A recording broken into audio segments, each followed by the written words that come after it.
దేవునికి స్తోత్రములు. లైవ్లో యూట్యూబ్లో వీక్షిస్తున్న సహోదరులకు క్రీస్తునామములో వందనములు. ప్రార్థన చేసుకుందాం. పరలోకమందున్న మా తండ్రి, నీ ప్రియకుమారుడు యేసుక్రీస్తు నామంలో కృతజ్ఞతాస్తుతులు స్తోత్రములు చెల్లించుకుంటున్నాం నాయన.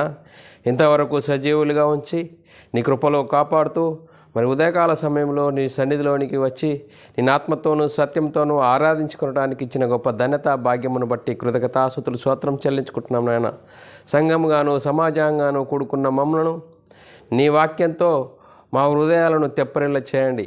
నీ వాక్యంతో వాక్యంకు లోబడి వాక్యంకు భయపడి వాక్యానుసారంగా జీవించి నీకు మహిమ తెచ్చేవారంగా ఘనత తెచ్చేవారంగా ఉండే ధన్యత భాగ్యం మా అందరికీ నీ అనుగ్రహించమని చెప్తుండగా నాకును వింటున్న సహోదరులకు నీ కృపను అనుగ్రహించమని ముందున్న సమయం కూడా నీ చేతులకు అప్పచెప్తూ యేసుక్రీస్తు నామములో ప్రార్థనకి వేడుకుంటున్నాం తండ్రి, ఆమెన్. సహోదరులందరూ ఎలా ఉన్నారు? మరి సంతోషంగా ఆనందంగా ఉన్నారా? మరి సంతోషంగా ఆనందంగా మరి ఉండవలసిన అవసరము ఎంతైనా ఉంది. మనమందరము ఎక్కడికి వచ్చాము? సంఘానికి వచ్చాము. దేవుని సన్నిధిలోనికి వచ్చాము. ఆయనను ఆరాధించుకునడానికి, ఆయన ఆత్మతోను సత్యంతోను ఆరాధించుకునడానికి వచ్చిన దేవునికి కృతజ్ఞతాస్తుతులు స్తోత్రములు చెల్లించాలి. దేవుడు మనల్ని సజీవ లెక్కలో ఉంచుకొని ఆయన సన్నిధిలోనికి నడిపించి ఆయన ఆత్మతోను సత్యంతోనూ ఆరాధించుకునడానికి ఇచ్చిన గొప్ప ధన్యత భాగ్యమును బట్టి దేవునికి కృతజ్ఞతాస్తుతులు స్తోత్రములు చెల్లిందాం పిల్లరా. మరి మనము ఈరోజు సంఘానికి వచ్చిన మనమందరము మన ఆత్మీయత స్థితిని వాక్యంతో తెప్పరిల్ల చేసుకుంటూ మన ఆత్మీయత స్థితిని సరిదిద్దుకుంటూ వాక్యంకు లోబడదాం, వాక్యంకు భయపడదాం, వాక్యానుసారంగా మన ఆత్మీయ జీవితంను చక్కదిద్దుకుందాం. మరి పిల్లారా, మరి ఈరోజు సంఘంగాను సమాజంగాను కూడుకున్న మనము మరి సంతోషంగా ఆనందంగా ఉండాలి. మన ఆత్మీయత స్థితిని సరిదిద్దుకుందాం పిల్లారా. ఈరోజు సంఘానికి వచ్చిన మనమందరము చాలా అద్భుతమైన అంశము నేర్చుకుందాం పిల్లరా. ఈరోజు సంఘానికి వచ్చిన మనమందరము చాలా అద్భుతమైన అంశము నేర్చుకుందాము. పాపులను రక్షించుటకు క్రీస్తు యేసు లోకమునకు వచ్చెను. చూడండి పిల్లరా, పాపులను రక్షించుటకు క్రీస్తు యేసు లోకమునకు వచ్చెను అనే అంశము పిల్లరా. మరి పిల్లరా, మూలవాక్యాన్ని చదువుకుందాం పిల్లరా. మొదటి తిమోతి రాసిన పత్రిక 1వ అధ్యాయము 15వ వచనంలో మరి మూలవాక్యాన్ని చదువుకుందాం పిల్లరా. పాపులను రక్షించుటకు క్రీస్తు యేసు లోకమునకు వచ్చెనను వాక్యము నమ్మదగినదియు పూర్ణాంగీకారమునకు యోగ్యమునై ఉన్నది. అట్టి వారిలో నేను ప్రధానుడను. పౌలు గారు తిమోతి గారికి రాస్తున్న మరి పత్రిక పిల్లరా. మరి చూడండి పిల్లరా, మరి ఇది ఈరోజు మూలవాక్యము. ఈ మూలవాక్యాన్ని మనము నేర్చుకుందాం పిల్లారా. ఈరోజు ఈ సందర్భమును బట్టి ఇందులో ఈ మూలవాక్యాన్ని మనము పరిశీలన చేద్దాం. ఈ వాక్యంలో ఉన్న లోతు ఎత్తు ఎంతో, మన ఆత్మీయత స్థితి ఏంటి అనేది తెలుసుకుందాం పిల్లారా. మరి ఈ అంశమును ఎందుకు నేర్చుకోవాలి అనేది మనం ఆలోచన చేసినట్లయితే పిల్లారా, ఈ అంశమును బట్టి మనము కొన్ని ప్రశ్నలు వేసుకుందాం పిల్లారా. మరి పాపులు ఎవరు? పాపులను రక్షించుటకు క్రీస్తు యేసు లోకమునకు వచ్చెను అని అంటున్నాడు కదా. మరి పాపులు ఎవరు? మరి పాపం అనగా ఏంటి? మరి పాపులు ఎవరు? పాపం అనగా ఏంటి? పాపము ఎప్పుడు ఆరోపింపబడింది? మరి పాపము ఎలా ఆరోపింపబడింది? ఎందుకు ఆరోపింపబడింది? అసలు పాపం ఎందులో ఉంది?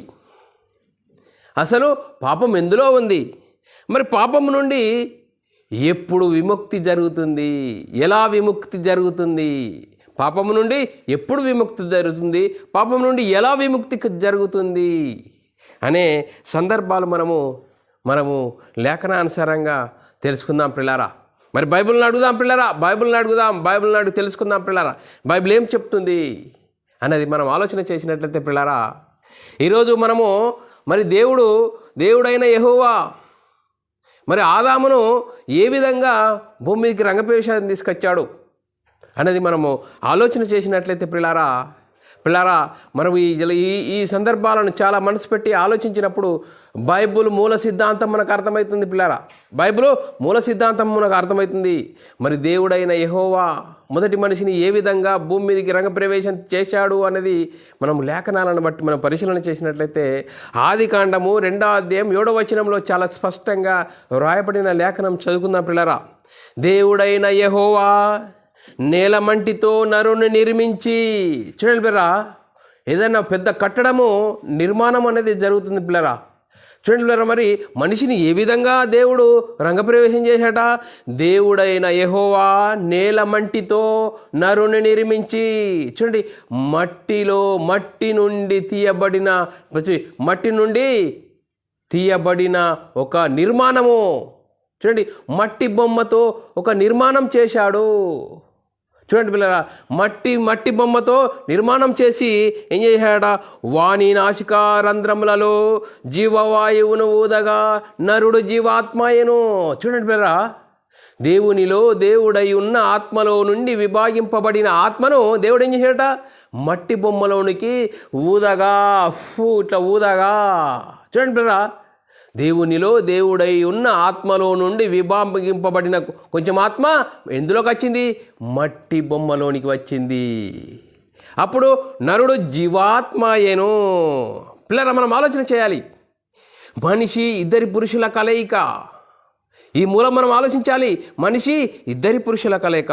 ఒకటి బాహ్య పురుషుడు అనగా శరీరము, 2 ఆంతర్య పురుషుడు అనగా ఆత్మ.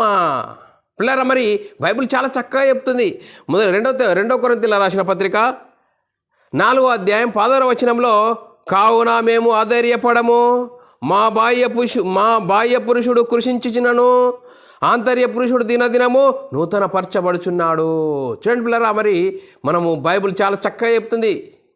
మరి మనిషి ఇద్దరి పురుషుల కలయిక. ఆంతర్య పురుషుడు, చూడండి, ఆంతర్య పురుషుడు అనగా ఆత్మ. ఈ ఆత్మ ఎక్కడి నుంచి వచ్చింది?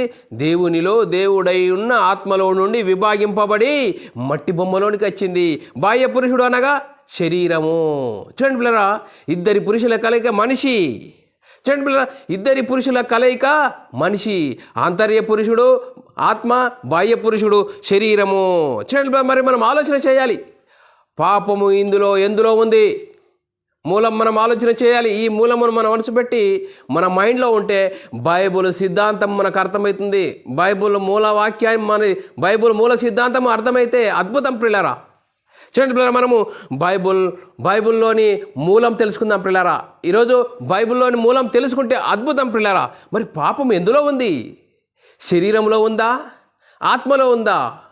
మేడ్ బై గాడ్, దేవుడు ఏ విధంగా చేశాడు? చూడండి పిల్లరా, మట్టి బొమ్మను ఎక్కడి నుండి తీయబడ్డదట? ప్రకృతిలో నుండి, మట్టిలో నుండి ఒక నిర్మాణం జరిగించాడు. చూడండి పిల్లరా, అందులోనే ఉంది పాప స్వభావము. చూడండి పిల్లరా, మట్టిలో నుండి వచ్చింది ఈ నిర్మాణము మట్టి బొమ్మ. మరి మట్టిలో నుండి తీయబడింది. ఆ మట్టిలోనున్న ఈ శరీరంలో పాప స్వభావం ఉన్నది. చూడండి, పాప స్వభావం ఉన్నది పిల్లరా. శరీరంలో పాప స్వభావం ఉన్నది గనుక, చూడండి పిల్లరా, మరి ఆదాము తప్పు చేస్తాడని దేవునికి తెలుసు. ఎందుకంటే శరీరంలో పాప స్వభావం ఉన్నది. అందుకోసమే దేవుడు ఆదాముకు ఆజ్ఞ ఇచ్చాడు. ఎంత అద్భుతం పిల్లరా. ఈ బైబిల్ మూల సిద్ధాంతం మనం తెలిసినప్పుడు చాలా బైబిల్ అద్భుతం పిల్లరా. మనం ఆలోచన చేయాలి.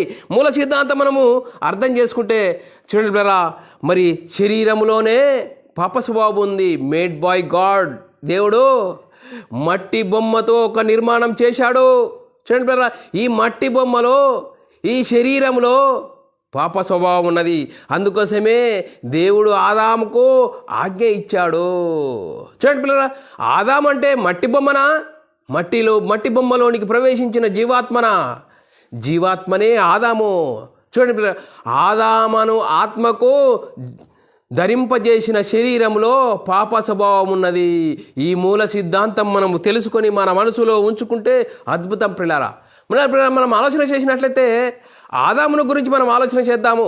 దేవునితో సల్లపూట సావాసం కలిగి ఉన్నప్పుడు ఆయన ప్రవర్తన, ఆయన స్థితి ఎలా ఉన్నది అనేది మనం ఆలోచన చేసినట్లయితే పిల్లరా, ఆదాము దేవుని కుమారత్వం కలిగి ఉన్నప్పుడు ఎలాంటి పరిస్థితిలో ఉన్నాడు అనేది మనము లేఖనాల పరిశీలన చేద్దాం పిల్లరా.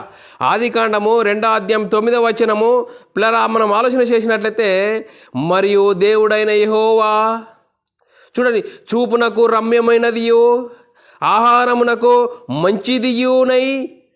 మంచిదియునైనా ప్రతి వృక్షమును ఆ తోట మధ్యను జీవ వృక్షమును మంచి చెడ్డ తెలివినిచ్చు వృక్షమును నేల నుండి మొలిపించెను. మొలిపించెను. ఆ విధంగా మనం ఆలోచన చేసినట్లయితే మరి ఆదికాండము 2వ అధ్యాయం 16, 17 వచనాలు మరి మనం చదువుకుంటే చాలా అద్భుతం పిల్లరా. మరియు దేవుడైన యెహోవా ఈ తోటలోనున్న ప్రతి వృక్షములను నీవు నిరభ్యంతరముగా తినవచ్చును. అయితే మంచి చెడ్డలు తెలివినిచ్చు వృక్ష ఫలములు తినకూడదు. నీవు వాటిని దినమునుగా నిశ్చయముగా చచ్చెదవని నరునికి ఆజ్ఞాపించెను. చూడండి పిల్లరా, నువ్వు ఏం చేయాలా? జీవవృక్ష ఫలములు ఉన్నాయి, అవన్నిటిని తినచ్చు. ఒక్కటి మాత్రం తినకూడదు. మంచి చెడ్డలను తెలివినిచ్చే వృక్ష ఫలము తినకూడదు. ఎందుకు తినకూడదు? తింటే చచ్చిపోతావు. అంటే ఆత్మీయంగా దేవుని నుండి ఎడబాటు కలుగుతుంది అంటున్నాడు పిల్లరా. దేవుని నుండి ఎడబాటు కలుగుతుంది చూడండి పిల్లరా అని చెప్తూ ఆజ్ఞ ఇచ్చాడు. ఎందుకు ఆజ్ఞ ఇచ్చాడు?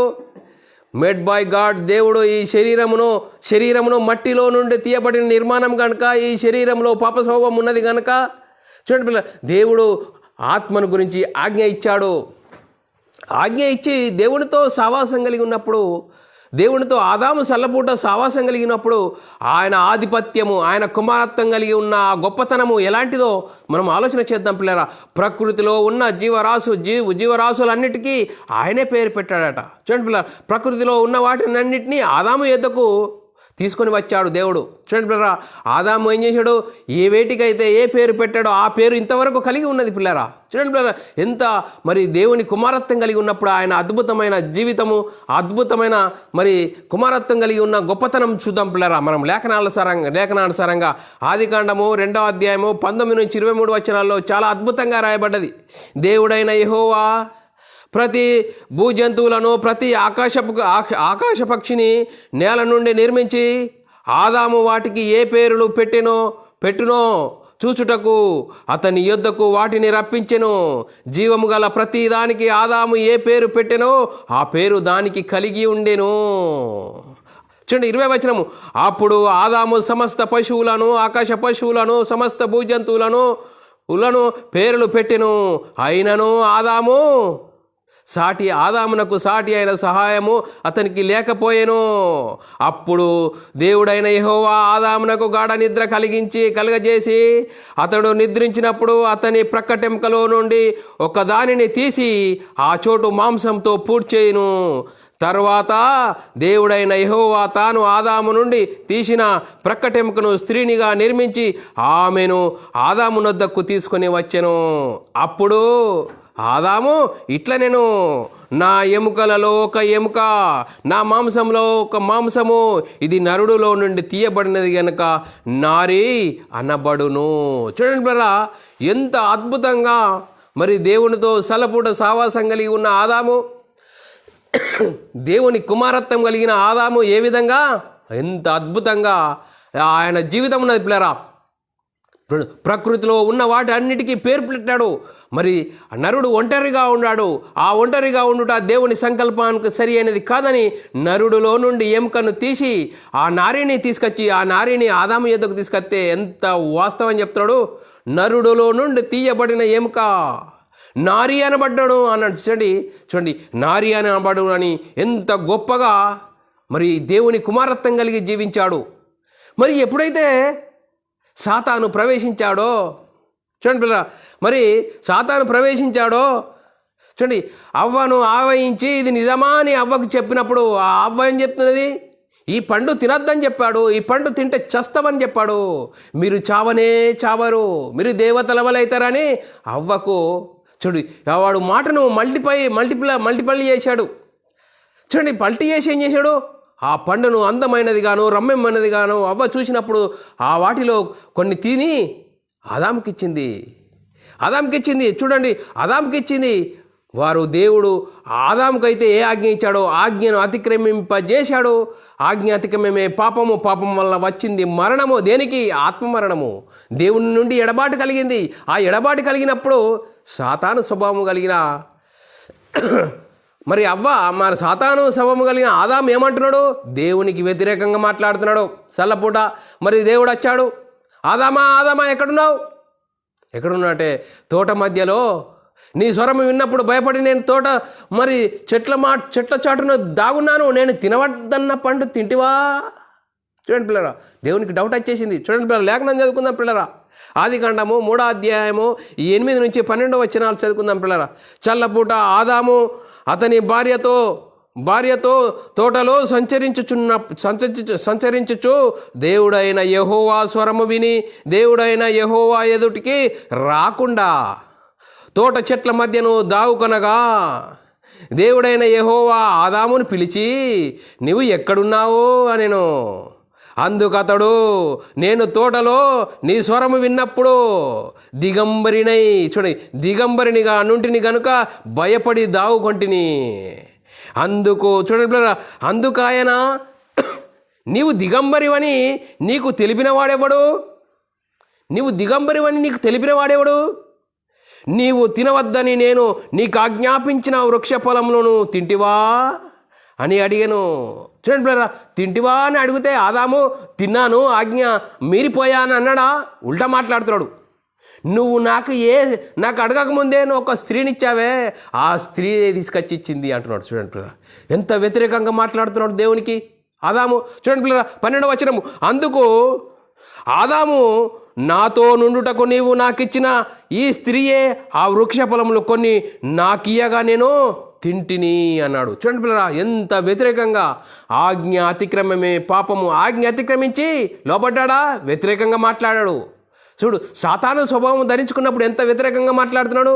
నువ్వు నాకు అడగకముందే ఇచ్చావే ఆ స్త్రీ ఇస్తే నేను తిన్నా కానీ నా ఇచ్చి నేను తినలేదు అంటున్నాడు. చూడండి పిల్లరా, ఎంత వ్యతిరేకంగా మాట్లాడుతున్నాడు. సాతాను స్వభావం ధరించుకున్నప్పుడు దేవునికి ఎంత వ్యతిరేకంగా మాట్లాడుతున్నాడు. ఆజ్ఞ అతిక్రమమే పాపము, పాపం వల్ల వచ్చింది మరణము. దేనికి? మనమై ఉన్న ఆత్మకు దేవుని నుండి ఎడబాటు, ఆత్మ మరణము కలిగింది పిల్లరా. మరి 1 యోహాను రాసిన పత్రిక 3-4 వచనాలు ఏమని రాబడ్డది? ఆజ్ఞ అతిక్రమమే పాపం, పాపము చేయు ప్రతివాడు ఆజ్ఞ అతిక్రమమే పాపము. చూడండి, దేవుని మాట వినకపోవడమే పాపము, శరీరం కోసం జీవించడమే పాపము. శరీరములో పాప స్వభావం ఉన్నది కాబట్టి ఆదాముకు దేవుడు ఆజ్ఞ ఇచ్చాడు. ఈ మూల సిద్ధాంతాన్ని మనం అర్థం చేసుకోవాలి. చూడండి పిల్లరా, ఆదాముకు ఆజ్ఞ ఇచ్చాడు, ఆజ్ఞ అతిక్రమం అయిపోయింది. ఆజ్ఞ అతిక్రమమే పాపం, పాపం వల్ల వచ్చింది మరణము. దేనికి? శరీరానికా ఆత్మకా? ఆత్మకు ఆత్మకు మరణం అనేది జరిగింది. దేవుని నుండి ఎడబాటు కలిగింది. దేవుని సంకల్పాన్ని జ్ఞాపకం చేసుకున్నాడు పిల్లరా. దేవునికి అనేక మంది కుమారులు కావాలి. ఎలా మరి? చూడండి పిల్లరా, దేవునికి అనేక మంది కుమారులు కావాలి. ఆయన కృపామహిమకు కీర్తి కలుగజేసేవారు కావాలి. అందుకోసమే దేవుని సంకల్పాన్ని జ్ఞాపకం చేసుకొని దేవుడు అబ్రాహాముకు వాగ్దానం చేశాడు పిల్లరా. దేవుడు అబ్రాహామునకు వాగ్దానం చేశాడు. ఏమని వాగ్దానం చేశాడు? ఆదికాండము 12వ అధ్యాయము 2-3 వచనాల్లో చాలా చక్కగా రాబడ్డది. నిన్ను గొప్ప జనముగా చేసి నిన్ను ఆశీర్వదించెదను, నీ నామమును గొప్ప చేయుదును, నీవు ఆశీర్వాదముగా నుందువు. నిన్ను ఆశీర్వదించు వారిని ఆశీర్వదించెదను, నిన్ను దూషించు వారిని శపించెదను. భూమి యొక్క సమస్త వంశములు నీ యందు ఆశీర్వదింపబడునని అబ్రాహాముతో అనగా. మరి అబ్రాహాము సంతానం ఎవరు? మనం ఆలోచన చేయాలి. లేఖనానుసారంగా గలతీయులకు రాసిన పత్రిక 3వ అధ్యాయం 16వ వచనమును మనం చదువుకున్నట్లయితే అబ్రాహామునకును అతని సంతానములకు వాగ్దానములు చేయబడెను. ఆయన అనేకులను గురించి అన్నట్టు నీ సంతానములకును అని చెప్పక ఒక్కని గురించి అన్నట్టే సంతానమునకు అనెను. ఆ సంతానమే క్రీస్తు. చూడండి పిల్లరా, అబ్రాహాము సంతానము క్రీస్తు. మరి క్రీస్తు ఎప్పుడు వస్తాడు? చూడండి పిల్లరా, చూడండి, మరి ప్రారంభం నుంచి మనం ఆలోచన చేసినట్లయితే ఆదాము ఆజ్ఞ అతిక్రమించాడు, అబ్రాహాముకు వాగ్దానం చేశాడు. అబ్రాహాముకు వాగ్దానం చేసిన తర్వాత దేవుని దేవుని ప్రజలైన ఇజ్రాయేల్ ఉన్నారు, మరి అన్యజనులు ఉన్నారు. వీరిరువురికి ధర్మశాస్త్రం ఇవ్వబడ్డది. ధర్మశాస్త్రం ఎందుకు ఇవ్వబడ్డది? అతిక్రమాలు జరుగుతున్నాయి కాబట్టి అతిక్రమాలు నివారింపజేయడానికే ధర్మశాస్త్రం ఇవ్వబడ్డది. చూడండి, మరి దేవుని అబ్రాహాంకి ఇచ్చిన వాగ్దాన సంతానం వచ్చేంత వరకు అతిక్రమాలు నివారింపజేయడానికి ధర్మశాస్త్రం ఇవ్వబడ్డది. మరి ధర్మశాస్త్రము కలిగిన దేవుని ప్రజలైన ఇజ్రాయేలీలు ధర్మశాస్త్రం అనుసరిస్తే నీతిమంతులైతారు. మరి అన్యజనులు స్వభావ సిద్ధంగా వారు కూడా నీతిక్రియలు చేస్తే వారు నీతిమంతులైతారు. వీరిరువురు ధర్మశాస్త్రమును అనుసరించలేరు. పిల్లలు, మరి ధర్మశాస్త్రం అనుసరించలేరు కాబట్టి మరి ధర్మశాస్త్రం అందరిని పాపంలో బంధించింది. మరి పిల్లలు, మరి యేసుక్రీస్తు ఎప్పుడు వచ్చాడు ఈ భూమి మీదకి? యేసుక్రీస్తు ఎప్పుడు వచ్చాడు? ధర్మశాస్త్రం అమల్లో ఉన్నప్పుడు వచ్చాడు. మరి యేసుక్రీస్తు జీవించిన కాలంలో యేసుక్రీస్తు బోధిస్తున్న బోధ ఎవరికి? కేవలం ఇజ్రాయేళ్లకు, యూదులకు మాత్రమే. చూడండి పిల్లరా, యేసుక్రీస్తు ధర్మశాస్త్రంకు లోబడ్డాడు, ధర్మశాస్త్రం అనుసరించి జీవించినప్పుడు యేసుక్రీస్తు జీవించిన జీవితం మనం కొన్ని లేఖనాలను పరిశీలన చేద్దాం. మరి యేసుక్రీస్తు ఈ భూమి మీదకి చేంజ్ చేసినాడు. నేను చెప్తున్న బోధ నాది కాదు, నా అంతటా నేను చెప్పట్లేదు. నా అంతటా నేను చెప్తే నా స్వకీయ మహిమను నేను మరి చెప్పేవాడిని, కానీ నేను దేవుని మహిమను ప్రకటించేవాడిని. నేను సత్యవంతుడు, నేను దేవుని యొద్ద నుండి వచ్చాను, దేవుని కుమారుణ్ణి అని చెప్తున్నాడు. పిల్లరా, లేఖనాలు చూద్దాం. యోహాను సువార్త 7వ అధ్యాయం 16 నుంచి 18 వచనం మనం చదువుకున్నట్లయితే, అందుకు యేసు, నేను చేయు బోధ నాది కాదు, నన్ను పంపిన వానిదే. ఎవడైనాను ఆయన చిత్తం చొప్పున నిశ్చయించుకొని ఎడల ఆ బోధ దేవుని వలన కలిగినదో లేక నా అంతటా నేను బోధించుచున్నానో వాడు తెలుసుకొనును. చూడండి బ్రదర్, నేను చెప్పే బోధ ఎవరిది? తండ్రిది. నేను అచ్చేం చేస్తున్నాను?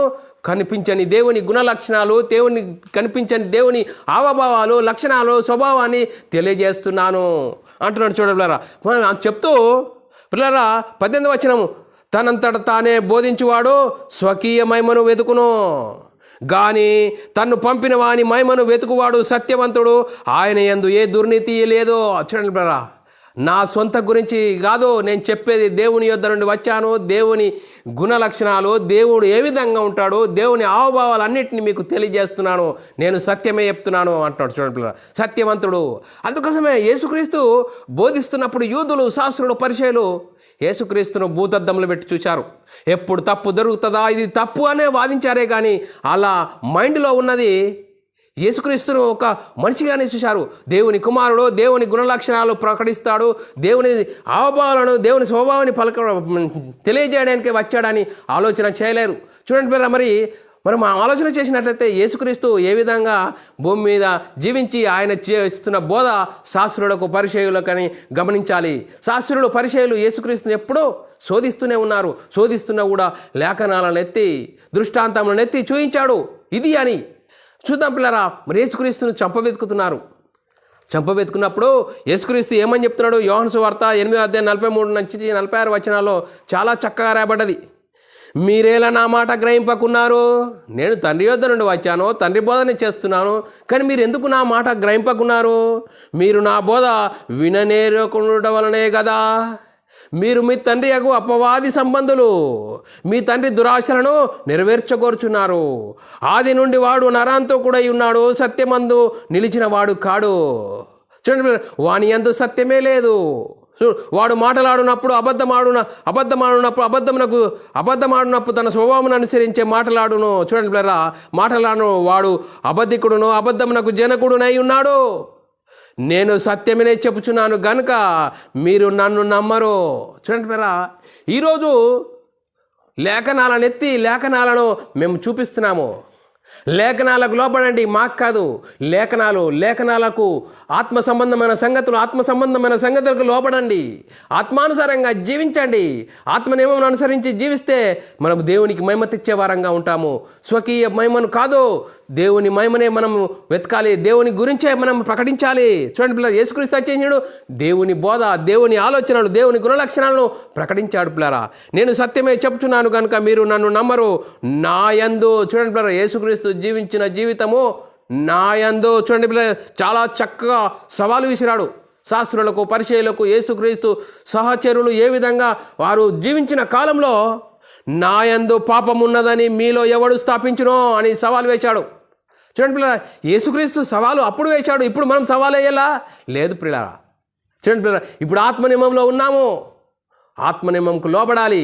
చూడండి, యేసుక్రీస్తు జీవించిన జీవితంలో ఆయన యూదులతో శాస్త్రులతో సవాలు వేశాడు. నా యందు పాపం ఉన్నదని చూడండి మీలో ఎవడు స్థాపించునో. చూడండి, నేను పరిశుద్ధంగా జీవిస్తున్నాను, నేను దేవుని మాటనే బోధిస్తున్నాను, నా అంతట నేనేం బోధించట్లేదు, నేను చెప్పే బోధ దేవునిది అని చెప్పాడు. చూడాలి పిల్లరా. చూడండి పిల్లరా, మనం ఆలోచన చేసిన, నేను సత్యము చెప్పుచున్న యెడల మీరెందుకు నన్ను నమ్మరు? నన్ను నమ్మితే సత్యమందు మీరు నిలిచి ఉంటారు, స్వతంత్రులు అవుతారు అని చెప్తున్నాడు పిల్లరా. చూడు, యేసుక్రీస్తు ఎప్పుడు వచ్చాడండి? ధర్మశాస్త్రము అమల్లో ఉన్నప్పుడు వచ్చాడు. ధర్మశాస్త్రములో అమల్లో ఉన్నప్పుడు మరి యేసుక్రీస్తు చేస్తున్న బోధ ఎవరికి? శాస్త్రులకు, పరిచయులకు, మరి ఇజ్రాయిల్లకు మాత్రమే. చూడండి పిల్లలు, మనం ఆలోచన చేయాలి. మనం ఆలోచన చేస్తే మరి యేసుక్రీస్తు ఈ లోకానికి వచ్చేసాడు, దేవుని చిత్తాన్ని నెరవేర్చాడు. చూడండి, దేవుని చిత్తం ఏంది? ఏ ఒక్కరు నశించడానికి దేవునికి ఇష్టం లేదు, అందరూ అంతటా మారు మనసు పొందాలని దేవుని ఇచ్చ కాబట్టి పిల్లరా, మరి యేసుక్రీస్తు ఎప్పుడు వచ్చాడు? చూడండి, కాలము పరిపూర్ణమైనప్పుడు దేవుడు తన సొంత కుమారుని పంపెను. యేసుక్రీస్తు ధర్మశాస్త్రం అమల్లో ఉన్న కాలంలో వచ్చాడు, ధర్మశాస్త్రంకు లోబడ్డాడు, ధర్మశాస్త్రము అనుసరించాడు, ధర్మశాస్త్రాన్ని సిలువలో కొట్టివేశాడు పిల్లరా. మనం ఆలోచన చేద్దాం పిల్లరా. రోమీయులకు రాసిన పత్రిక 2వ అధ్యాయం 23వ వచనంలో చాలా అద్భుతంగా రాయబడ్డది. ఏ భేదము లేదో అందరూ పాపము చేసినందున. చూడండి పిల్లరా, ఆదాము చేసిన పాపమే అందరికీ రాదు, కానీ అందరూ పాపము చేసినందున ఏ భేదము లేదో, అందరూ పాపం చేశారు, పాపులయ్యారు. అందుకోసమే పాపులను రక్షించుటకు క్రీస్తు యేసు లోకమునకు వచ్చెను అని లేఖనం రాయబడ్డది పిల్లరా. ఎందుకు వచ్చాడు యేసుక్రీస్తు? ఎక్కడుండేవాడు? దేవుని కుడిపార్శ్వంలో పరలోకంలో దేవునితో సమానుడుగా ఉండే భాగ్యాన్ని నీకోసము నా కోసము మరి విడిచిపెట్టుకున్నాడు పిల్లరా. దేవుని సంకల్పాన్ని, దేవుని చిత్తాన్ని నెరవేర్చడానికి ఈ భూమికి వచ్చాడు పిల్లరా. ఆ పరలోకంలో ఉన్న గొప్ప మహిమలో ఉన్న యేసుక్రీస్తు నీకు నాకు ఉన్న శాపాన్ని తీసివేయడానికి, నీవు నేను పాతాళానికి జోగాడుతున్న సమయంలో, ఏ ఒక్కరూ తన సహోదరుని విమోచించలేని సమయంలో, నిత్య నరకానికి జోగాడుతున్న మన సమయంలో యేసుక్రీస్తు ధర్మశాస్త్రం అమల్లో ఉన్న కాలంలో వచ్చాడు. అమల్లో ఉన్న కాలంలో వచ్చి ఏం చేశాడు? ధర్మశాస్త్రంకు లోబడ్డాడు. శాస్త్రుడు పరిచయులకైతే ఆ ధర్మశాస్త్రం గురించి, ధర్మశాస్త్రము ఎంత గొప్పది, మరి ధర్మశాస్త్రము బాలశిక్షకుడుగా మరి యేసుక్రీస్తు నడిపించుటకు బాలశిక్షకుడు ఆయను. చూడండి, మరి ధర్మశాస్త్రము అనుసరిస్తే నీతిమంతులు అవుతారు, అతిక్రమిస్తే శాపగ్రస్తులు అవుతారు. వారందరూ అతిక్రమించారు, శాపగ్రస్తులయ్యారు. చూడండి, శాపగ్రస్తులైన వారందరినీ విడిపించడానికి యేసుక్రీస్తు పరలోకంలో దేవునితో సింహాసనం మీద ఉండి దేవునితో సమానుడుగా ఉండే భాగ్యాన్ని విడిచిపెట్టుకున్నాడు. నీ కోసం, నా కోసం, మనందరి కోసం రిక్తునిగా చేసుకుని తను తాను మరి తగ్గించుకొని ఈ లోకానికి వచ్చేసాడు, దేవుని చిత్తాన్ని నెరవేర్చాడు. దేవుని చిత్తం ఏంది? అందరూ అంతటా మారు మనసు పొందాలి, అందరూ దేవునితో సమాధానం కలగాలని యేసుక్రీస్తు ధర్మశాస్త్రంకు లోబడ్డాడు, ధర్మశాస్త్రం అనుసరించాడు, ధర్మశాస్త్రాన్ని సిలువలో కొట్టివేశాడు పిల్లరా. చూడండి పిల్లరా, ఏ ఒక్కరూ చూడండి పిల్లరా, ఈ రోమీయులకు రాసిన పత్రిక 3వ అధ్యాయం 27వ వచనం, ఏ భేదము లేదు, అందరూ పాపము చేసినందున దేవుడు అనుగ్రహించి మహిమను పొందలేకపోతున్నారట. అందుకోసమే కాలము పరిపూర్ణమైనప్పుడు దేవుడు తన సొంత కుమారుని పంపెను. చూడండి పిల్లరా, గలతీయులకు రాసిన పత్రిక 4వ అధ్యాయం 4వ వచనంలో రాయబడ్డది. మరి ఎప్పుడు పంపాడు? రోమీయులకు రాసిన పత్రిక 8వ అధ్యాయం 4వ వచనం, దేవుడు తన సొంత కుమారుని పాప శరీరాకారంతో. చూడండి పిల్లరా, శరీరములో పాప స్వభావం ఉన్నది. నేను ధరించుకున్న శరీరంలో పాప స్వభావం ఉన్నది. నేను మనమై ఉన్న ఈ ఆత్మ ధరించుకున్న శరీరంలోనే పాప స్వభావం ఉన్నది. యేసుక్రీస్తు కూడా ఈ పాప శరీరం ధరించుకొని ఈ లోకానికి వచ్చాడని ఎంత అద్భుతమైన వాక్యం పిల్లరా. దేవుడు తన సొంత కుమారుని పాప శరీరాకారంతో పంపి ఆయన శరీరమందు పాపమునకు శిక్ష విధించెను. చూడండి, పాపాన్ని తీసివేయడానికి యేసుక్రీస్తు నాలాంటి శరీరం ధరించుకొని మాంసయుక్తంగా దేహం వచ్చి, చూడండి యేసుక్రీస్తు సిలువలో మరణించాడు. తన సజ్జనులు ఆయనను సిలువ వేశారు. చూడండి, యేసుక్రీస్తు మరి ఆయన తనంతట తానే సిలువ వేయబడ్డా? లేఖనాల ప్రకారం ప్రవక్తలైతే ఏదైతే ప్రవచించారో ఆ ప్రవచన నెరవేర్పును ప్రకారం యేసుక్రీస్తు ఈ లోకానికి వచ్చాడు. ధర్మశాస్త్రంకు లోబడ్డాడు, ధర్మశాస్త్రం అనుసరించాడు, ధర్మశాస్త్రాన్ని సిలువలో కొట్టివేశాడు. చూడండి, కొట్టివేసి లేఖనాల ప్రకారంగా యేసుక్రీస్తు మరణించాడు, సమాధి చేయబడ్డాడు, 3వ రోజున తిరిగి లేచాడు. చూడండి పిల్లరా, లేఖనం చదువుకుందాం పిల్లరా. తిరిగి లేవడమే సువార్త. చూడండి పిల్లరా, లేఖనం చదువుకుందాం. 1 కొరింథీయులకు రాసిన పత్రిక 15వ అధ్యాయము 1-4 వచనాల్లో చాలా అద్భుతంగా రాయబడ్డది. మరియు సహోదరులారా, నేను మీకు ప్రకటించుచున్న సువార్త మీకు తెలియజేయుచున్నాను. మీరు దానిని అంగీకరించి దాని అందే నిలిచి ఉన్నారు. మీ విశ్వాసం వ్యర్థమైతేనే కానీ నేను ఏ ఉపదేశ రూపకంగా సువార్త మీకు ప్రకటించుతునో ఆ ఉపదేశమును మీరు గట్టిగా పట్టుకున్న ఎడల ఆ సువార్త వలనే మీరు రక్షణ పొందువాయుందురు. నాకు ఇవ్వబడిన ఉపదేశము మొదట మీకు అప్పగించి తిని, అదేమనగా లేఖనముల ప్రకారము క్రీస్తు మన పాపముల నిమిత్తం మృతి పొందెను, సమాధి చేయబడెను, లేఖనముల ప్రకారం 3వ దినమున తిరిగి లేపబడెను. చూడండి వీళ్ళ, లేపబడెను. ఇది సువార్త. ఈ సువార్తలో ఉంది దేవుని శక్తి. దేవుని శక్తి మనందరినీ జీవింపజేస్తుంది. అందుకోసమే సర్వలోకానికి వెళ్ళి సర్వ సృష్టికి సువార్తను ప్రకటించండి. చూడండి పిల్లలు, యేసుక్రీస్తు మరణించాడు, సమాధి చేయబడ్డాడు, 3వ రోజున తిరిగి లేచి పరలోకానికి వెళ్ళి పరలోకంలో ఉన్న పరిశుద్ధాత్మను పంపిస్తే ఆ పరిశుద్ధాత్మను పొందుకున్న 12 మంది దేని గురించి ప్రకటించారు? యేసు క్రీస్తు మరణ సమాధి పునరుద్ధానం గురించి సువార్తను ప్రకటించారు. చూడండి పిల్లరా, యేసు క్రీస్తు మరణ సమాధిని గురించి సువార్తను ప్రకటించారు. ఆ సువార్తలో ఉంది దేవుని శక్తి. ఆ దేవుని శక్తి నేను మనమై ఉన్న ఆత్మను జీవింపచేస్తుంది. చూడండి పిల్లరా, మనము పాపము చేతి మన అపరాధముల చేత పాపముల చేత చచ్చిన వారమై ఉండగా చూడండి యేసుక్రీస్తు మనల్ని జీవింపచేయడానికి మనందరి కోసం శిలువలో కాచిన రక్త ద్వారాల ద్వారా నేను పాపిని, నా పాపల కోసం యేసుక్రీస్తు శిలువలో మరణించాడు, దేవుడు ఆయనను తిరిగి లేపాడని విశ్వసించి యేసుక్రీస్తు నామంలో బాప్తీసం పొందితే ఆదామవ్వలు పోగొట్టుకున్న ఆ మహిమను దేవుని కుమారత్వం పొందుకుంటావు. అప్పుడు క్రీస్తు మహిమను ధరించుకుంటే ఆ మహిమలో ఉంది అద్భుతము. చూడండి పిల్లరా, ఆ మహిమలో ఉంది అద్భుతము. లేఖనం చూసుకుందాం పిల్లరా. చూడండి పిల్లరా, ప్రారంభంలో మరి చూడండి పిల్లరా, పరిశుద్ధాత్మను పొందుకున్న వారు ఏమని ప్రకటించారు? మొట్టమొదటిగా ప్రసంగించిన పేతురు గారు ఏమని ప్రసంగిస్తున్నారో చూద్దాం పిల్లరా. సువార్త ప్రకటిస్తున్నారు. అపొస్తలుల కార్యము 2వ అధ్యాయం 36-38 వచనంలో చాలా అద్భుతంగా రాయబడ్డది. సువార్త ప్రకటించబడుతున్నది. మీరు సిలువ వేసిన ఈ యేసునే దేవుడు ప్రభువుగాను క్రీస్తుగాను నియమించెను. ఇది ఇజ్రాయేలు వంశమంతయు రూఢిగా తెలుసుకునే వాళ్ళని చెప్పెను. వారు ఈ మాటలు విని, ఏ మాటలు? సువార్తను విని చూడండి హృదయంలో నొచ్చుకొని, మూల భాషలో హృదయాలు పొడవబడ్డాయట. సహోదరులారా, హృదయాలు పొడవబడ్డాయి, వారి లోపల పశ్చాత్తాపం కలిగింది. సహోదరులారా, మేమేమి చేతుమని పేతురును కడమ అపొస్తలులను అడగగా, మేమేం చేయాలి? మరి ఇంత తప్పు చేశామా, ఇంత పాపం చేశామా, మా పాపానికి ప్రాయశ్చిత్తం ఏంటి అని అడుగుతున్నారు. సహోదరులారా, మేమేం చేస్తాము అన్నప్పుడు పేతురు గారు చాలా చక్కగా సమాధానం ఇస్తున్నాడు.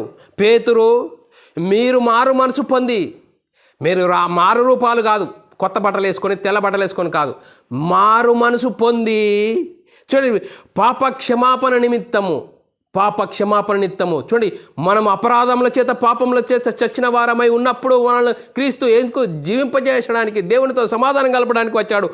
పాప క్షమాపణ నిమిత్తం ప్రతి వాడు యేసు క్రీస్తు నామంలో బాప్తీసం పొందుడి, తండ్రి కుమార పరిశుద్ధాత్మ నామంలో బాప్తీసం పొందుడి అని చెప్పలేదు. ఇక్కడ చాలా స్పష్టంగా పరిశుద్ధాత్మని బోధ అర్థం చేసుకోవాలి. అక్కడనే ఆగిపోయి అదే కరెక్ట్ అని నేను పట్టుకున్న కుందేలకు 3 కాళ్ళు అని కాదు ఇక్కడ చెప్పాల్సింది. లేఖనం అర్థం చేసుకోవాలి. పరిశుద్ధాత్మని బోధ మొట్టమొదటిగా పేతురు గారు పరిశుద్ధాత్మను పొందుకొని ఏమని ప్రకటిస్తున్నాడు?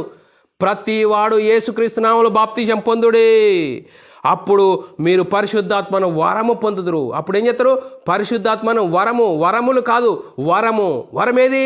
ఆదాము అవ్వలు దేవుని కుమారత్వం పోగొట్టుకున్నారు, ఆజ్ఞను అతిక్రమించారు. ఆజ్ఞ అతిక్రమం పాపం వలన వచ్చింది మరణము, ఆత్మ మరణం, దేవుని నుండి ఎడబాటు కలిగింది. ఎడబాటు ఎప్పుడు సరి చేస్తాము? ఇప్పుడు ప్రతి వాడు యేసుక్రీస్తు నామములో బాప్తీసం పొందితే ఆ దేవుని కుమారత్వము పరిశుద్ధాత్మను పొందుకుంటావు. అబ్రాహాముకి ఇచ్చిన వాగ్దాన సంతానం అనేది కలుగుతుంది అని లేఖనం చెప్తుంది పిల్లరా. ఇంత అద్భుతమైన వాక్యాన్ని అర్థం చేసుకోలేక ఎక్కడనో ఆగిపోయి అదే కరెక్ట్ అంటే ఎంతవరకు సబబు? ఆలోచన చేయాలి. బైబిల్లోని మూలమును అర్థం చేసుకోవాలి. అందుకోసమే చూడండి పిల్లరా, పాపులను రక్షించుటకు క్రీస్తు యేసు లోకమునకు వచ్చెను. వాక్యము చూడండి పిల్లరా, వచ్చెను అని చెప్తున్నది పిల్లరా. యేసుక్రీస్తు పాపులను రక్షించుటకు యేసుక్రీస్తు లోకమునకు వచ్చెను. వాక్యం నమ్మదగినది, పూర్ణ అంగీకారమునకు యోగ్యమునై ఉన్నది. చూడండి పిల్లరా, మరి పాపులు ఎవరండి? ఆజ్ఞను అతిక్రమించిన వారు. ఆజ్ఞ చూడండి పిల్లలు, ఏ ఒక్కరు నీతిమంతులు లేక దేవుడు అనుగ్రహించి మహిమను పొందలేక పాపము చేశారు కాబట్టి దేవుడు అనుగ్రహించి మహిమను పొందలేకపోతున్నారు, నిత్య నరకానికి జోగాడుతున్నారు. చూడండి పిల్లరా, అందుకోసమే ఈ యేసుక్రీస్తు దేవుడు తన సొంత కుమారుని పంపాడు పిల్లరా. చూడండి, సొంత కుమారుని పంపి ఆయన శరీరమందు పాపములకు శిక్ష విధించెను. చూడండి పిల్లరా, మన కోసము మనం చేసిన పాపాలు, మనం చేసిన ఘోరాలకు నేరాలకు, చూడండి మనం పాపంలో అపరాధంలో పడి చచ్చిపోతున్న సమయంలో, చనిపోతే నరకానికి వెళ్ళే సమయంలో యేసుక్రీస్తు దేవుడు తన సొంత కుమారుని పంపాడు. ఆ కుమారుడు ఎప్పుడు వచ్చాడు? ధర్మశాస్త్రం అమల్లో ఉన్న కాలంలో వచ్చాడు. ధర్మశాస్త్రంకు లోపడ్డాడు. ధర్మశాస్త్రం అమల్లో ఉన్నప్పుడు యేసుక్రీస్తు చేసిన బోధ ఎవరికి? మరి యూదులకు, ఇజ్రాయిల్లకు మాత్రమే. వారిని నేను దేవుని యొద్ద నుండి వచ్చాను, దేవుని సంగతులు చెప్తున్నాను, నా అంతటా నేనేం బోధించట్లేదు, నేను చెప్పేది సత్యమైంది, నేను నా చెప్పింది గ్రహిస్తే మీరు సత్యవంతులు అవుతారు అంటే, నువ్వు దేవుని కుమారుడు అంటేవేంటి? దేవునితో సమానుడుగా చేసుకుంటున్నావేంటి అని ఏం చేశారు? తమ స్వజనులే యేసుక్రీస్తును సిలువ వేశారు పిల్లరా. చూడండి పిల్లరా, సిలువ వేసి చూడండి పిల్లరా, యేసుక్రీస్తు మరి లేఖనాల ప్రకారం యేసుక్రీస్తు ధర్మశాస్త్రంకు లోబడ్డాడు, ధర్మశాస్త్రం అనుసరించాడు. యేసుక్రీస్తు ధర్మశాస్త్రాన్ని సిలువలో కొట్టివేసి మరణించి సమాధి చేసి 3వ రోజున తిరిగి లేచాడు. యేసుక్రీస్తు మరణ సమాధి పునర్ధానంలో ఉంది దేవుని శక్తి. ఆ సర్వలోకానికి వెళ్ళి సర్వసృష్టికి సువార్తను ప్రకటించాలయ్యా. ఆ సువార్తలో ఉంది దేవుని శక్తి. ఆ దేవుని శక్తిని మన సువార్తను ప్రకటించాలి. ఆ సువార్తను ప్రకటించకుండా ప్రకృతి సంబంధమైన సంగతులు, లోక సంబంధమైన సంగతులు అని చెప్తున్నావా? శరీరములో పాప స్వభావం ఉన్నది. శరీరానికి ఆశలు కల్పించేవాడు సాతానుడున్నాడు. శరీరాశ, నేత్రాశ, జీవడ్డమ్మని చూపెడతాడు. వారు ఏమన్నా చెప్తారు? నువ్వు శరీరంలో అభివృద్ధి పొందు అని చెప్తున్నాడు. ఈరోజు సంఘంలో అనేకులు శరీరంలో 60-70 సంవత్సరాల కోసము యేసుక్రీస్తు దగ్గర రండి, యేసుక్రీస్తు మీకు అన్ని ఇస్తాడు, మీకు సమృద్ధి ఇస్తాడు అని చెప్తున్నాడు. సంఘంలో దేని గురించి చెప్పాలి? యేసుక్రీస్తు మరణ సమాధి పునరుద్ధానం గురించి సువార్తను ప్రకటించాలి. సువార్త ప్రకటిస్తున్నారా ఈరోజు? ఆ సువార్తలో ఉంది దేవుని శక్తి ఏం చెప్తుంది? మనమై ఉన్న ఆత్మను జీవింపజేస్తుంది. దేవునితో సమాధానము, దేవుని ఇంటి వారము, దేవుని వారసులము, పరలోక వారసులము, గొప్ప భాగ్యము అనేది కలుగుతుంది. ఆ భాగ్యాన్ని కలిగించకుండా సాతాను చూడండి పిల్లరా, మన మనోనేత్రాలు గుడ్డితనం కలిగేసి బైబిల్ సంగతులు అని చెప్తున్నాడు. ధర్మశాస్త్ర సంబంధమైన సంగతులు, ఉపమానాలు చెప్పి చూడండి, ఒకనాడు దేవుని జనాంగమైన ఇజ్రాయేలుకు ఆశీర్వాదాలు ఇచ్చే ఆశీర్వాదాల గురించి చెప్తున్నాడు. ఇప్పుడు క్రైస్తవులకు చెప్పవలసిన ఆశీర్వాదాలు అవేనా? చూడండి, క్రైస్తవుడికి పొందవలసింది ఏంది? ఆత్మ సంబంధమైన ఆశీర్వాదం ఎందులో ఉంది? సువార్తలో ఉంది. ఆ సువార్తలో ఉంది దేవుని శక్తి. ఆ సువార్తను ప్రకటించాలి. యేసుక్రీస్తు మరణ సమాధి పునర్ధానం గురించి ప్రకటించాలి. చూడండి, అందులో ఉంది దేవుని శక్తి పొందుకున్న మనము, పరిశుద్ధాత్మను వరం పొందుకున్న మనము, అపోస్తలులు దేని గురించి ప్రకటించారు? యేసుక్రీస్తు మరణ సమాధి గురించి సువార్తను ప్రకటించారు. సువార్తను ప్రకటిస్తున్నప్పుడు వారు ఏం చేశారు? పెద్దలు, మీరు దేని గురించి అయినా ప్రకటించారు కానీ యేసునామం గురించి ప్రకటించద్దు అని గద్దించారు, మరి హెచ్చరించారు. వాళ్ళు ఏమంటారు? మేము కన్న వాటిని విన్న వాటిని చెప్పకుండా ఉండలేం. చూడండి, కన్న వాటిని విన్న వాటిని చెప్పకుండా ఉండలేం. అందులో ఉంది జీవ మాటలు. ఆ జీవ మాటలను మేము చెప్పకుండా ఉండలేం. ఏం చేస్తారో చేసుకోరని అపోస్తలులు ప్రకటించారు, హెచ్చరించారు. చూడండి పిల్లలు, ఈరోజు మనం ఏం చెప్తున్నాం? ఆత్మ సంబంధమైన సంగతులు చెప్పాలి. ఆత్మ సంబంధమైన సంగతులతో సరిచూడాలి. చూడండి, పాపులను రక్షించుటకు క్రీస్తు యేసు లోకమునకు వచ్చెను. చూడండి, పాపము ఎందులో ఉంది? చూడు, దేవుడు మట్టి నిర్మాణము, మట్టి బొమ్మను ఎందులో నుంచాడు? ప్రకృతిలో నుండి, మట్టిలో నుండి తీయబడ్డ ఈ మట్టి నిర్మాణము, ఈ శరీరము. చూడండి, ఈ శరీరంలో పాప స్వభావం ఉన్నది. అందుకోసమే ఆదాము దేవుని స్వభావం కలిగి ఉన్నప్పుడు ఆయన ప్రవర్తన ఏ విధంగా ఉన్నది? దేవుని కుమారత్వం కలిగినప్పుడు ఆయన ఏ విధంగా దేవునికి లోబడ్డాడు? చూడు, ఎప్పుడైతే దేవుని ఆజ్ఞను మీరాడో, దేవునికి ఎందుకు వ్యతిరేకంగా నువ్వే నాకు ఇచ్చావు, ఆ స్త్రీ నాకు ఇచ్చింది పండు నేను తిన్నాను అన్నాడు. ఎంత వ్యతిరేకం చూడండి పిల్లరా. మరి ఇప్పుడు చూడు, ఈ శరీరంలో పాప స్వభావం ఉన్నది కాబట్టి యేసుక్రీస్తు మహిమను పొందుకున్న మనం ఏం చేయాలి? చూడండి పిల్లరా, మనం ఆలోచన చేయాలి. లేఖనం చెప్తుంది, మెట్టుకు ప్రభు అయిన యేసుక్రీస్తును ధరించుకున్న వారై శరీర కోరికలను తెరుచుకున్నటకు శరీర విషయమైన ఆలోచన చేయకూడి. చూడండి, శరీర విషయమైన ఆలోచన చేయకుండా అంటే ఈ శరీరం ఎప్పుడు నిన్ను బోల్టీ కొట్టిస్తో తెలియదు. నేను మనమై ఉన్న ఆత్మ ధరించుకున్న శరీరంలో పాప స్వభావం ఉన్నది.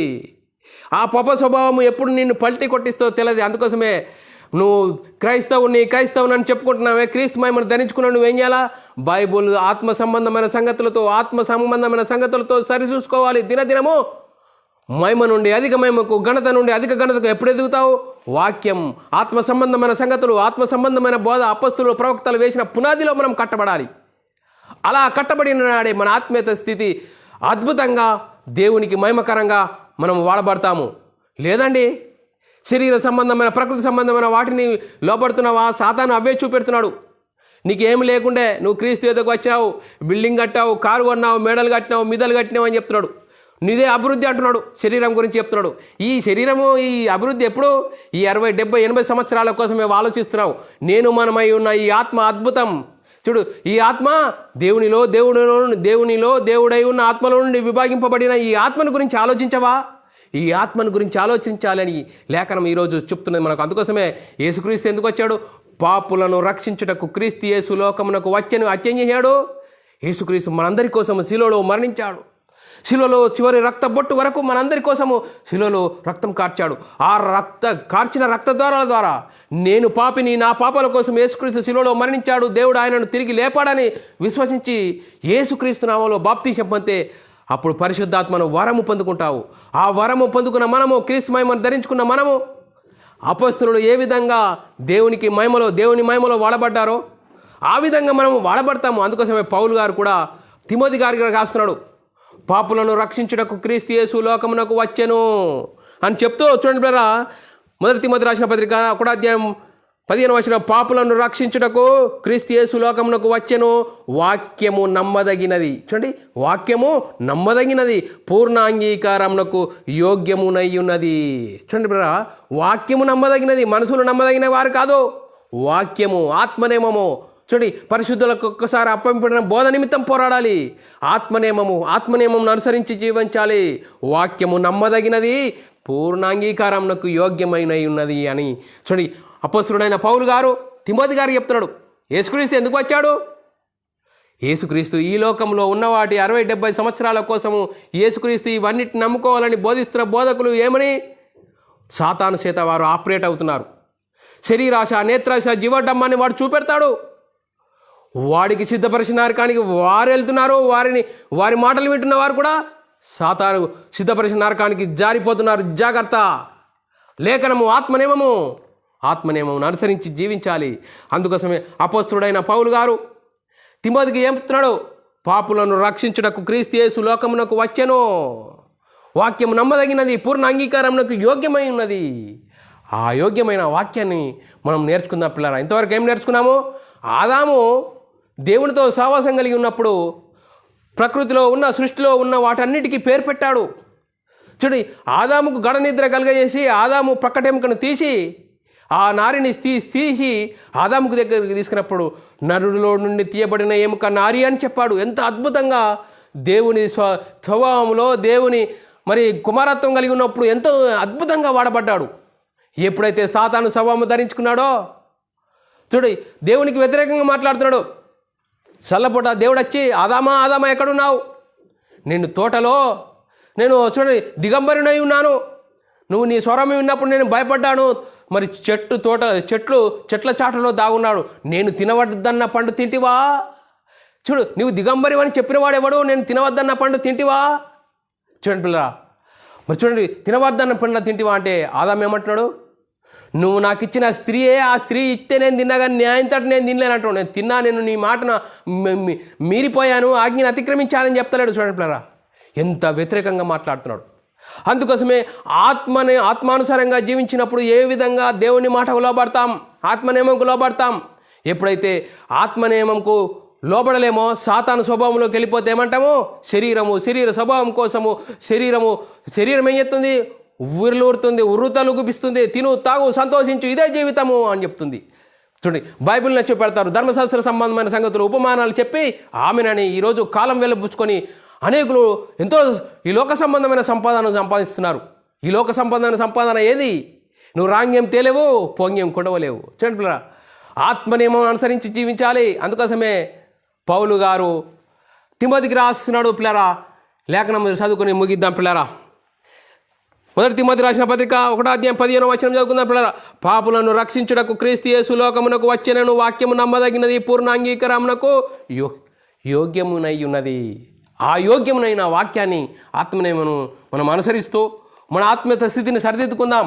ఇకనైనా మరి ప్రతి వాడు యేసుక్రీస్తు నామములో బాప్తిసం పొందాలి. అప్పుడు క్రీస్తు మహిమను ధరించుకుంటాడు. క్రీస్తు మహిమను ధరించుకున్నప్పుడు మన జీవితం అద్భుతం, దేవునికి మహిమకరంగా ఉంటాం, దేవుని మహిమతే పరిచే వారంగా ఉంటాం.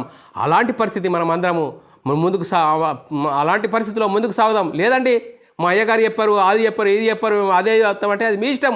సాతాను సిద్ధపరిచిన నరకం. సాతాను ఏం చేస్తాడు? శరీరాశ, నేత్రాశ, జీవడమ్మాన్ని, శరీరాన్ని ఉర్రుతలొగిపిస్తాడు, ప్రపంచాన్ని ఉర్రుతలొగిపిస్తున్నాడు. చూడండి, పాప స్వభావం శరీరంలో ఉంది.